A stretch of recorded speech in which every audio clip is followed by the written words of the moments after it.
Eh bien bonjour à vous tous, aux anciens et aux nouveaux abonnés.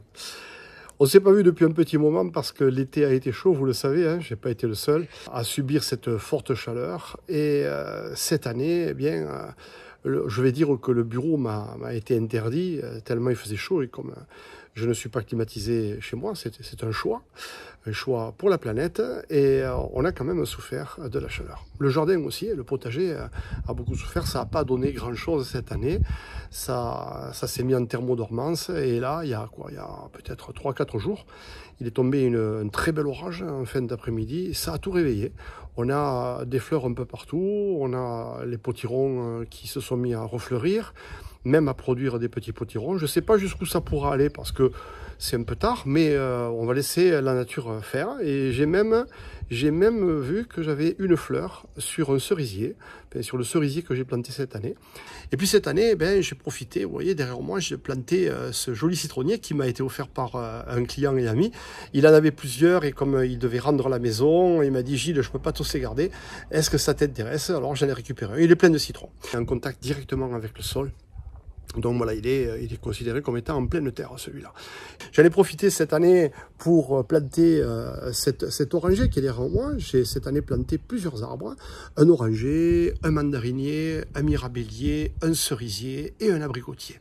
Voilà, et puis aussi un joli petit arbuste là qui viendra sur les 2 ou 3 mètres de haut. C'est mon ami, mon voisin qui vient juste d'acheter la maison. Il est passionné de botanique et il m'a dit tiens, je t'offre ce bel arbuste, il est tout petit, là, il est rempli de fleurs. Je vous mets une petite photo là pour vous montrer un petit peu ce que ça va donner. J'ai pas le nom de scientifique, mais c'est pas bien grave. Alors voilà, donc on me remet à faire du montage. Je vous ai fait cette vidéo en voix off. Encore une fois, vous savez, c'est la saga qui redémarre. J'ai fait ça en voix off parce que ça nous évite de blablater. Vous savez, c'est le piège hein, sur YouTube, le blablatage. Alors la voix off, eh bien, ça permet de dire les choses avec précision et voilà. Et puis finalement, c'est une histoire qui a été essentiellement construite sur des photos, puisqu'à l'époque, j'avais pas la vidéo. Et j'essaie de les mettre en vie et de temps en temps, je mets une vidéo au milieu pour que ça soit plus vivant. Alors on s'était arrêté où déjà? Je crois qu'on s'était arrêté là, oui, au panneau coffrage intérieur. Juste à la pose des premiers panneaux de coffrage. Durant quelques jours, je vais passer du temps dans ce trou pour construire ce coffrage et il faut qu'il soit solide, car une fois réalisé, il sera complètement couvert de ferrailles soudées entre elles et si le coffrage explose sous la poussée du béton, je peux dire adieu à ma belle cuve de 12 000 litres. Autant faire un trou à côté et tout recommencer, tout sera perdu. Donc je m'applique et je vais en quelques minutes te montrer les points forts qu'il faut soigner pour que tout se passe bien.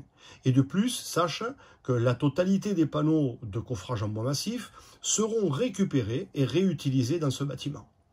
Donc le montage du coffrage est très important, car après coulage, il faut pouvoir démonter de l'intérieur et sortir toutes les planches une à une, et pour ce faire, prévoir des jeux techniques qui prendront en compte la poussée et l'humidité liée à l'eau qui est dans le béton, qui fera gonfler certains panneaux.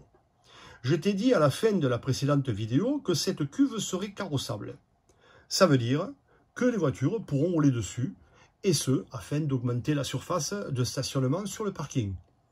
Pour avoir une continuité parfaite au coulage du béton, entre les côtés, le dessus, le regard, avec sa réservation pour le couvercle, qui lui aussi sera fabriqué en béton, mais dans un second temps, j'ai décidé de tout coffrer, les côtés et le dessus, pour couler le béton en une seule fois.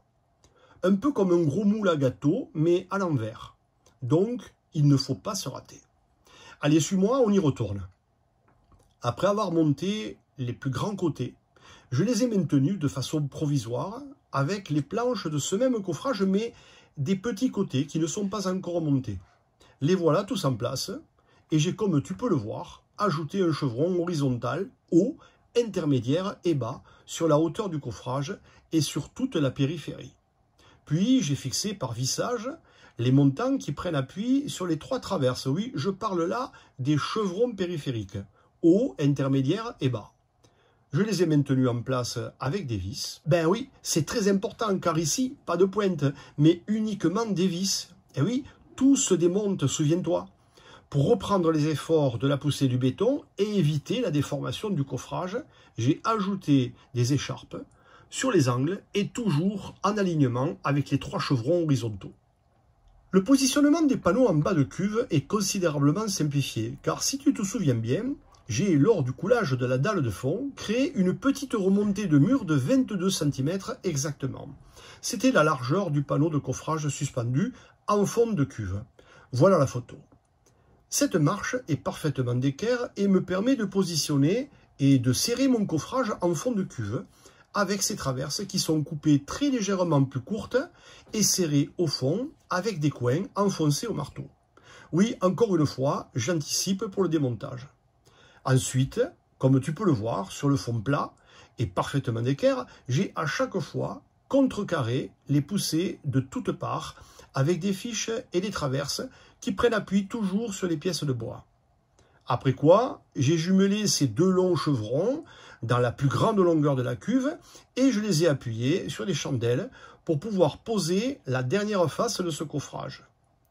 Pour la petite histoire, ces chevrons sortiront de la cuve par le regard sans être coupés.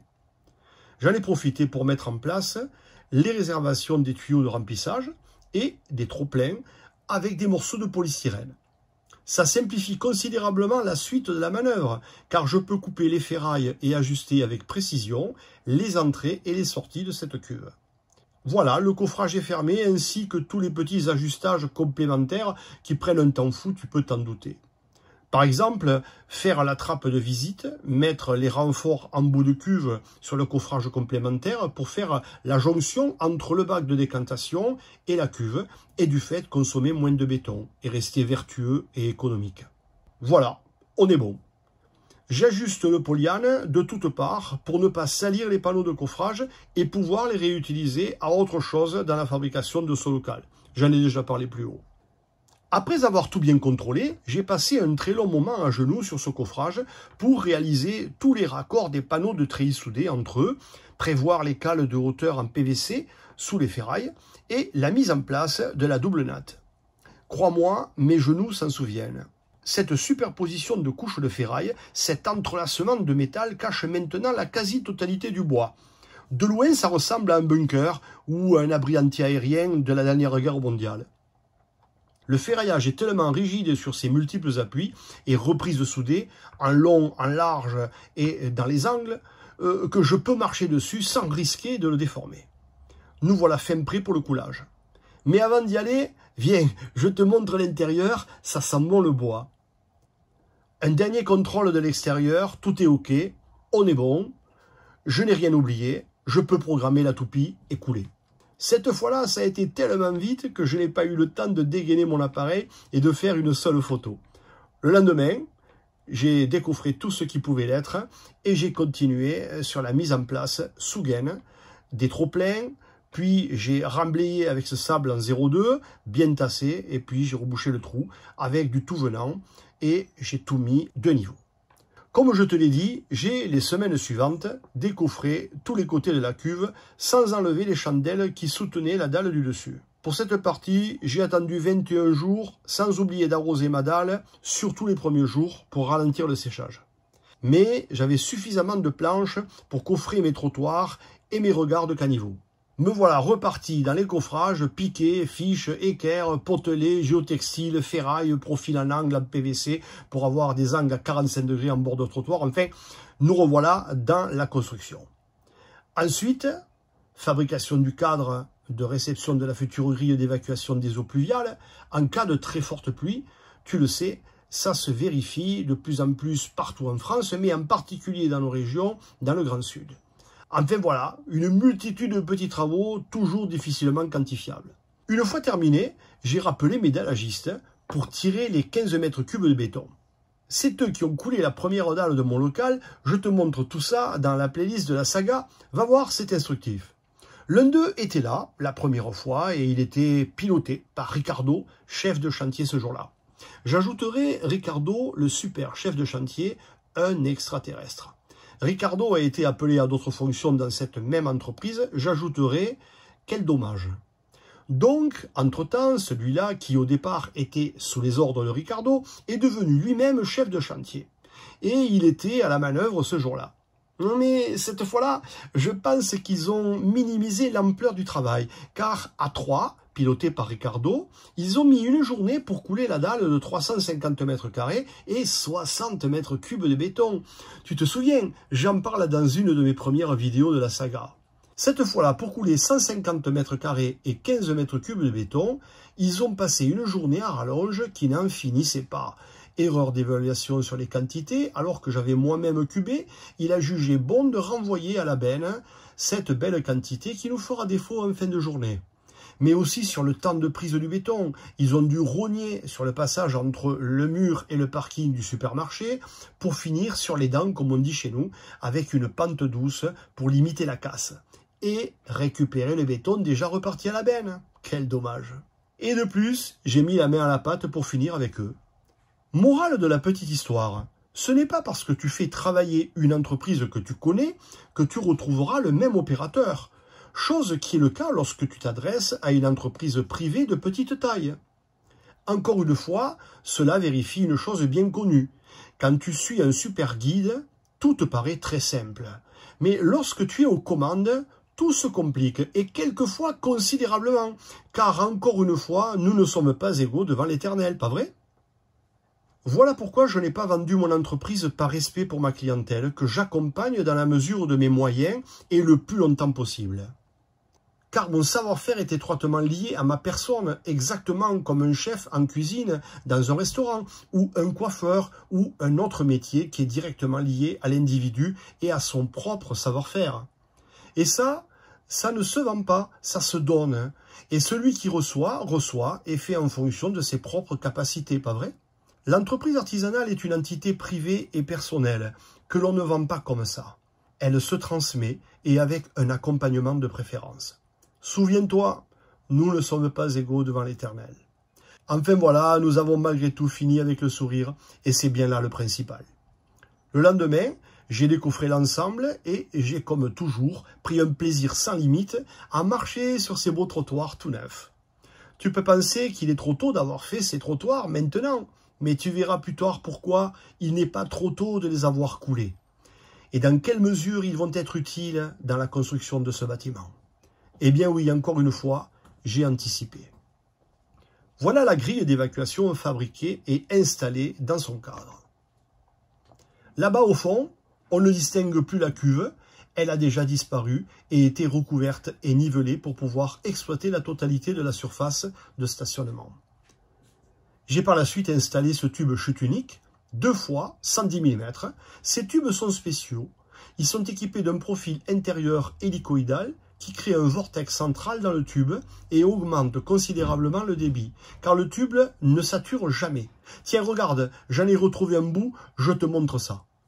Alors, dans ce tube, pas de glou-glou, mais un qui accélère la vidange du toit terrasse en un temps record. Et tout ça s'engouffre au travers de la grille, direction la cuve. Et voilà, les grilles sont installées sur les seuils des locaux. Ces caniveaux ne contribuent pas au remplissage de la cuve. Le regard est aménagé grâce à un bypass, de façon à rediriger les eaux pluviales des trottoirs et des parkings en cas de débordement, directement vers le réseau pluvial. Tu te souviens ? Vers l'émissaire de 1,60 m de diamètre qui passe au centre du boulevard. J'en parle dans la vidéo sur les réseaux. Ce regard bypass n'existe pas dans le commerce, je l'ai donc créé de toutes pièces. Lors de très fortes pluies, j'ai déjà vu les trop-pleins de toiture cracher des jets d'eau de 1,50 m et tomber directement du toit sur les parkings, en attendant que le reste s'engouffre dans le seau à eau et rejoigne le regard 8 mètres plus bas. Ce regard n'a jamais débordé, preuve que le système fonctionne bien. Allez, c'est fini pour cette 16e vidéo, j'espère ne pas avoir été trop long. Je te donne rendez-vous pour la prochaine. Porte-toi bien et prends soin de toi. Merci de soutenir la chaîne par un abonnement, un like et n'oublie pas la petite cloche pour être prévenu de nos prochaines vidéos dès leur parution. Bye bye.